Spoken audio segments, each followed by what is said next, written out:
السلام سے ایک معجزہ کا مطالبہ حضرت صالح علیہ السلام نے اللہ سے دعا کی تو اللہ تعالیٰ نے ایک عظیم معجزہ دکھایا۔ ایک بڑی چٹان سے ایک خوبصورت اونٹنی ظاہر ہوئی جو اللہ کی نشانی تھی۔ حضرت صالح علیہ السلام نے قوم کو تاکید کی کہ وہ اس اونٹنی کو کوئی نقصان نہ پہنچائیں اور اسے آزادانہ چرنے دیں کیونکہ یہ اللہ کی خاص نشانی ہے۔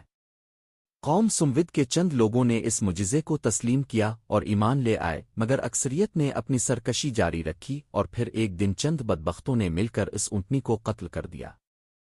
حضرت صالح علیہ السلام نے قوم سمود کو اس ظلم کی سزا کے بارے میں خبردار کیا اور کہا کہ 3 دن کے اندر اللہ کا عذاب ان پر نازل ہوگا، لیکن وہ لوگ اپنی ضد پر قائم رہے اور حضرت صالح علیہ السلام کو جھوٹا قرار دیتے رہے۔ 3 دن گزرنے کے بعد اللہ کا عذاب نازل ہوا اور ایک زوردار چیخ کے ساتھ پوری قوم تباہ و برباد ہو گئی۔